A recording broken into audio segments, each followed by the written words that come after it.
अस्सलामुअलैकुम दोस्तों और साथियों, उम्मीद है आप लोग खैरियत से होंगे।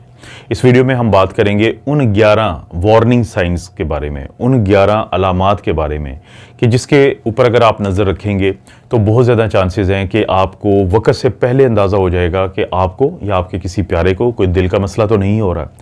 ये ख़ास तौर पे उन लोगों के लिए बड़ा अहम हो जाता है कि जिनकी उम्र 60 साल से ज़्यादा है और जिनके अंदर कोई ना कोई ऐसे रिस्क फैक्टर्स होते हैं कि जिनकी वजह से दिल के मसले जो हैं वो जन्म लेते हैं मुख्तलिफ़ किस्म के। वो क्या रिस्क फैक्टर होते हैं? उम्र है 60 साल, 50 या 60 साल से ज़्यादा, कोई शुगर का मरीज़ है, ब्लड प्रेशर का मरीज़ है, मोटापा का कोई शिकार है, सिगरेट पीता है, कोलेस्ट्रॉल किसी का ज़्यादा है, और जो ज़िंदगी में जो फिज़िकल एक्टिविटी है वो कम से कम है, हर वक्त कोई स्ट्रेस में रहता है, तो ये थोड़े रिस्क फैक्टर हम शुमार करते हैं। तो अगर ये जो वार्निंग साइंस हैं 11, अगर वो आप देखते हैं किसी में, तो आपके लिए ज़रूरी है कि आप जो हॉस्पिटल या जो डॉक्टर हैं उनके साथ ज़रूर रब्ता कर लें। उनमें से सबसे पहले है चेस्ट की डिस्कम्फर्ट, यानी अगर किसी के सीने में दर्द है, अगर किसी के सीने में दबाव है, कोई आपको ये कहता है कि उसके सीने पे ऐसे लग रहा है कि कोई हाथी बैठा है, कोई बहुत बड़ा किसी ने वज़न डाल दिया है, जैसे कोई आके बैठ गया है, तो इसका ये मतलब होता है कि ये जो चेस्ट की डिस्कम्फर्ट है ये एक ऐसा वार्निंग साइन है कि कोशिश करें कि फौरी तौर पे आपने डॉक्टर के साथ रब्ता करना है ऐसे किसी भी सिलसिले में। इसके बाद आता है कि किसी को अगर उल्टियाँ आती हैं, किसी का पेट ख़राब होता है, किसी को जलन होती है, और या फिर खुदा न खास्ता जो मैदे में दर्द होती है, हो सकता है ये आम अलामात हो सकता है आपने कुछ ऐसा खाया हो कि जिसकी वजह से इस तरह का मसला बन रहा हो सकता है कि ये जो आम इन्फेक्शन हो। लेकिन अगर आपकी उम्र ज़्यादा है और आपको बाकी रिस्क फैक्टर हैं और ये अमल जो है, ये जो मैंने अलामात बताई हैं, ये आपको तंग कर रही हैं बार बार, तो कोशिश करें कि डॉक्टर से ये बात कर लें कि कहीं ये दिल का मसला तो नहीं है।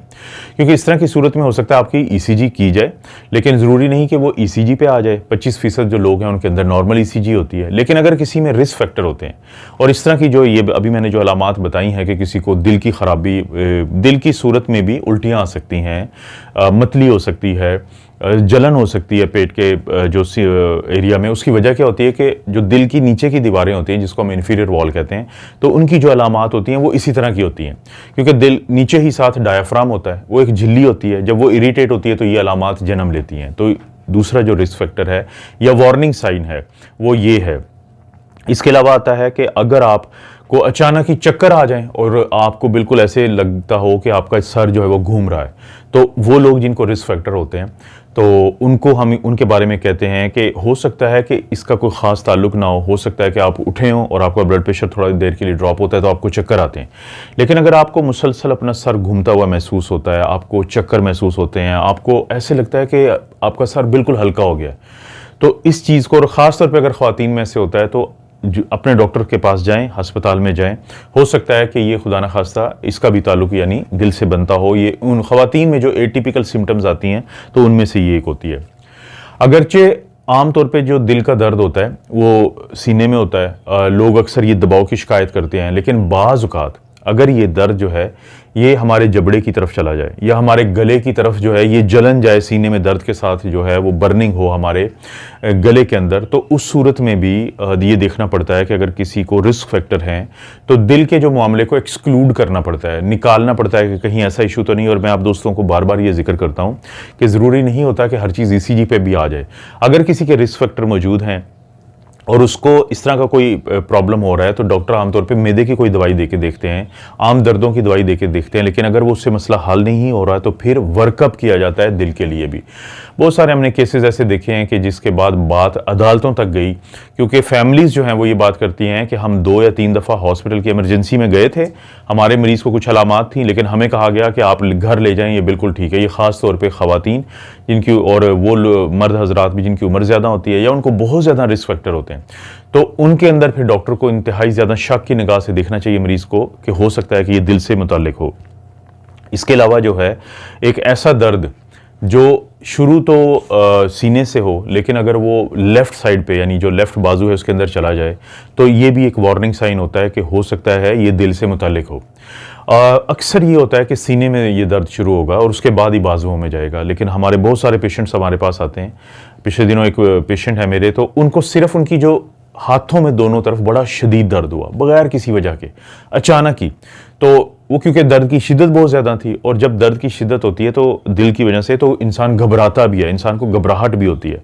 तो जब उनको ये सब हुआ कि सिर्फ दोनों हाथों में शदीद दर्द हो और घबराहट हुई, तो फौरी तौर पे जब इमरजेंसी में वो लेके गए हैं, क्योंकि हॉस्पिटल जो है वहाँ से कोई 5 या 10 मिनट के फासले पे था, तो उनकी ईसीजी में बाकायदा बड़ी तब्दीलियाँ आई हुई हैं, उनकी फिर एंजियोप्लास्टी हुई, स्टेंट उनको डले और उसके बाद से वो अल्हम्दुलिल्लाह बहुत ठीक हैं। तो सीने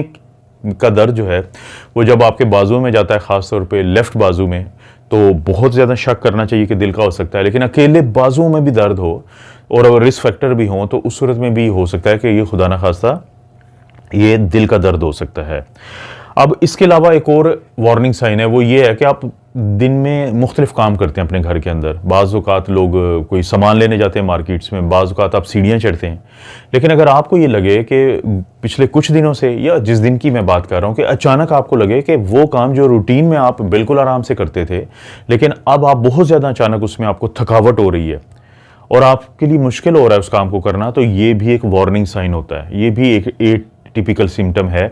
कि कुछ लोग जो शुगर के मरीज़ होते हैं, तो या ख़वातीन हैं या बुढ़ापा का शिकार हैं, तो उनके अंदर जो एक आम काम करने जो रूटीन में वो कर रहे थे, अगर वो अचानक ही कमज़ोरी महसूस करना शुरू कर देते हैं, तो ये भी दिल के जो सेहत की जो ख़राबी है उसके लिए एक वार्निंग साइन है। तो इस तरह के जो मरीज़ हैं उनके लिए भी ये सोचना चाहिए कि हो सकता है दिल का ही मसला हो। वैसे तो अक्सर लोग खराटे लेते रहते हैं, थोड़े बहुत खराटे लेना जो है वो इतनी बहुत ज़्यादा मसले की बात नहीं होती। लेकिन अगर आपके घर का कोई फ़र्द या आप खुद बहुत ज़्यादा खराटे लेते हो, स्नोरिंग जिसको हम कहते हैं, और बार बार उनका खराटे लेते हुए सांस भी रुकता और फिर वो सांस लेना शुरू करते हो, चोकिंग होती हो उनको, तो यानी वो उनके ऐसे स्पेल आते हो कि जिसमें एपनिया हो जाता है। एपनिया क्या होता है? ए हमेशा कहते हैं एब्सेंस, और पनिया होता है सांस लेने का अमल। जैसे हम कहते हैं कि टेकेपनिया कोई बहुत ज़्यादा सांस लेता है, ब्रेडिपनिया जो कम सांस लेता है। एपनिया है कि खराटे लेते हैं बहुत ज़्यादा कुछ लोग और फिर अचानक अपना सांस रोकते हैं और फिर बड़ी यानी कि ज़ोर से सांस लेना शुरू करते हैं। अगर फैमिलीज़ को लगता है कि कोई फैमिली का मेंबर इस हालत में है, क्योंकि उस शख्स को नहीं पता चलता, सुबह वो उठते हैं तो उनको अंदाज़ा ही नहीं होता कि वो रात इस तरह की कैफियत में रहे हैं, तो कोशिश करें अपने डॉक्टर से बात करें। तो वो उनका एक टेस्ट करते हैं जिसको हम कहते हैं पोलिसोमनोग्राफी या स्लीप टेस्ट या स्लीप स्टडीज़ इनको हम कहते हैं। क्योंकि इस तरह के जो लोग जिनको स्लीप एपनिया की बीमारी होती है, यानी सोते हुए उनका सांस रुकता है, तो उनके दिल के ऊपर बहुत दबाव पड़ता है, तो दिल की बीमारी उनमें बहुत ज़्यादा होती है। तो जब एक दफ़ा ये पता चल जाए कि कोई शख्स स्लीप एपनिया का मरीज़ है, तो उसके बाद CPAP नामी एक मशीन दी जाती है, वो लगा के ऐसा शख्स सोएगा तो इस तरह के स्पेल कम से कम आएंगे और दिल के ऊपर जो दबाव है कम से कम पड़ेगा और दिल का जो अटैक है उसके भी चांसेस कम से कम होंगे। तो स्नोरिंग क्या है? एक और वार्निंग साइन है। इसके अलावा कुछ लोगों को एक और काम होता है, अचानक ही उनको ठंडे पसीने आते हैं, अचानक ही उनको बहुत ज़्यादा स्वेटिंग शुरू हो जाती है। किसी को अगर स्वेटिंग होती है, उसको घबराहट भी है, उसके अंदर रिस्क फैक्टर भी हैं, तो उसको भी समझ आ जानी चाहिए कि वो हॉस्पिटल जाए और जाके अपना दिल को क्लियर करवाए। कैसे करवाते हैं? आप अपना ECG करवाएंगे, डॉक्टर ECG देखेगा, आपकी जो सिम्टम्स हैं, आपकी जो अलामात हैं उनके बारे में आपसे पूछेगा। फिर आपसे पूछेगा कि आपकी फैमिली में तो नहीं है जो दिल के मरीज़ हैं। फिर आपकी उम्र की तरफ देखेगा, आपके जेंडर की तरफ देखेगा, आपके शुगर ब्लड प्रेशर की हिस्ट्री देगा, कोलेस्ट्रॉल की पूछेगा। तो फिर वो फैसला करेगा कि ये स्वेटिंग जो है आपको किसी आम वजह से हुई है कि नहीं, हो सकता है कि आपके दिल का मसला हो। तो फिर वो आपको हो सकता है 24 घंटे के लिए हॉस्पिटल में रखें, आपके कुछ टेस्ट करवाएं जो कार्डियक एंजाइम होते हैं और 1 से दफ़ा करवाने पड़ते हैं, और ECG भी वो बार बार करवा सकते हैं। दिल का अल्ट्रासाउंड जो है कोकार्डियोग्राफी वो करवा सकते हैं। हो सकता है कि आपको ट्रेडमिल के ऊपर दौड़ा के आपकी जो एक्सरसाइज टॉलरेंस टेस्ट है वो करवाया जाए, तो ECG ही करवाएंगे लेकिन आपको स्ट्रेस देके, ताकि एक दफ़ा आपको क्लियर किया जाए कि ये दिल की वजह से तो नहीं स्वेटिंग हुई या ये एक आम वजह होती है। तो ये भी एक वार्निंग साइन में आता है कि अगर किसी को अचानक ही त्रेलियाँ आती हैं, पसीने आते हैं या ठंडे पसीने आते हैं, तो वो भी। इसके अलावा एक और ऐसी अलामात है जिसको हम ज़्यादा सीरियस तो नहीं लेते, क्योंकि अक्सर लोगों को खांसी रहती है और बहुत सारी वजूहात की वजह से रहती है। लेकिन अगर आपको खांसी करते हुए, और ख़ास तौर पे एक ऐसी खांसी जो मुसलसल चल रही है काफ़ी दिनों से, और उस दौरान आपका जो बलगम आता है वो पीले रंग का, वो आप पिंक कलर का हो, अगर वो पिंक कलर का है, गुलाबी कलर शायद इसे उर्दू में हम कहेंगे, तो पिंक कलर का है, तो और वो थूक के अंदर आ रहा है और खांसी भी आपको हो रही है, तो हो सकता है खुदा न खास्ता ये दिल की वजह से हो। क्योंकि बहुत सारे लोग जिनको साइलेंट MI होता है, दिल का वो अटैक होता है जिसको हम कहते हैं कि मरीज को पता ही नहीं चलता, तो उनके दिल के पट्टे कमज़ोर हो जाते हैं। ये किन लोगों में ज़्यादा होता है? बूढ़े लोगों में, ख़वातीन में, शुगर के मरीज़ों में, तो उनमें साइलेंट MI होता है। तो जब दिल के पट्टे कमज़ोर होते हैं तो वो पंप नहीं कर पाते, तो वो अक्सर जो पानी होता है, जो दिल जो खून होता है उसका प्लाज्मा होता है, तो पानी जो होता है वो फेफड़ों में आता है। फेफड़ों में आता है तो हमें सांस लेने में दिक्कत होती है, तो वो खांसी एक अलामत बन जाती है उस खराबी की। जब वो ज़्यादा बढ़ता है तो वो जो फ्लूइड होता है जो निकलता है, जो होना तो खून की नालियों में चाहिए था, लेकिन आहिस्ता आहिस्ता वो फेफड़ों में जो थैलियाँ होती हैं एल्वियोलाई जिसको हम कहते हैं उसमें आता है, तो उसका कलर पिंक होता है। तो एक टाइम पे आके मरीज वो थूकना शुरू कर देता है खांसी के साथ। तो ये भी एक वार्निंग साइन होता है और ये अक्सर हम लोगों को देखते रहते हैं। और खुदा न खास्ता किसी को जब बहुत ज़्यादा हार्ट अटैक हो, बहुत ज़्यादा उसका दिल फेल हो जाए और बहुत ज़्यादा वो फेफड़ों के अंदर पानी चला जाए जिसको हम पल्मोनरी एडीमा कहते हैं, तो इस तरह के लोगों के मुंह से जो पिंक फ्रॉथ निकलती है, झाग निकलती है बाकायदा। लेकिन जब हम उनको पेशाब आवर दवाइयाँ देते हैं, डायूरेटिक्स देते हैं, तो वो क्योंकि पेशाब के रास्ते निकल जाता है पानी, तो वो क्लियर हो जाते हैं, तो लोग अक्सर जो है उनको बहुत फ़ायदा हो जाता है। तो ये भी एक वार्निंग साइन है। इसके अलावा अगर आपके जो पाँव होते हैं, आपके जो टखने होते हैं, आपके जो नीचे के जो जिसे लोअर लेग्स कहते हैं, अगर वो फूलना शुरू कर देते हैं, अगर उनकी स्वेलिंग होना शुरू हो जाती है, वहाँ पे एडीमा होना शुरू हो जाता है, वहाँ पे आपको लगता है कि ये मोटे होते जा रहे हैं,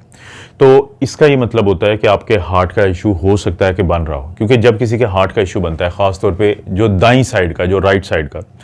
और इस तरह के मरीजों में फिर अक्सर देखा गया है कि जो गुर्दे हैं वो भी अपना काम करना थोड़ा कम कर देते हैं, क्योंकि खून की सप्लाई प्रॉपर वहाँ पे नहीं जा रही होती।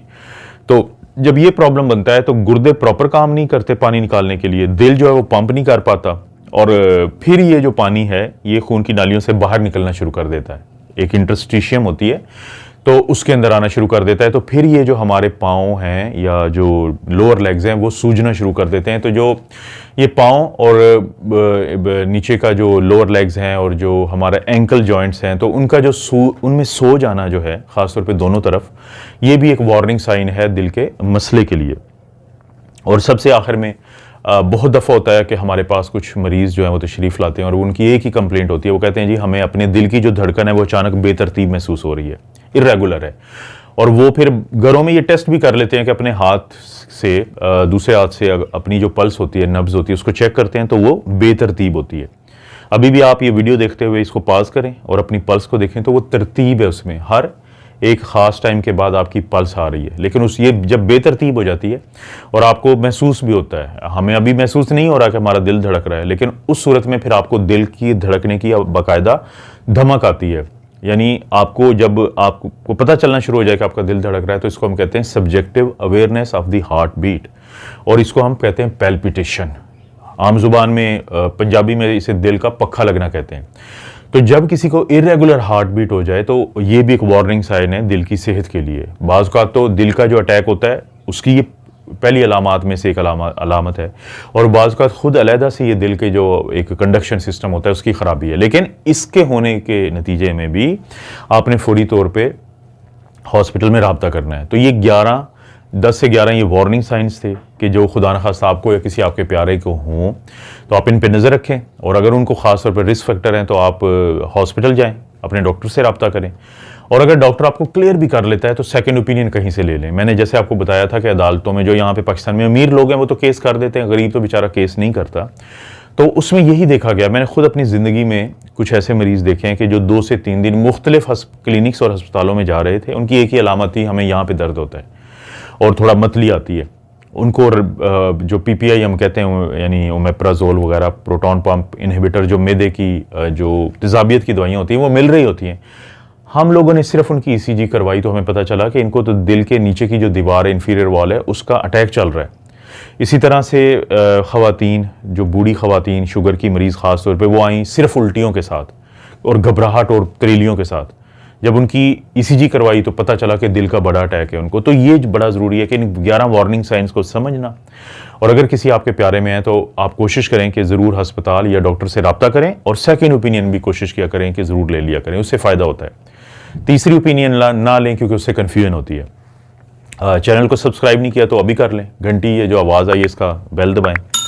वीडियो को लाइक ज़रूर करें, कोई अच्छी वीडियो है तो दूसरों से शेयर कर लें। आप अपना और अपनी फैमिली का ख्याल रखें। अल्लाह ताला आपको और आपकी फैमिली को हर किस्म की बुराई, बीमारी और आजमाइश से महफूज रखें।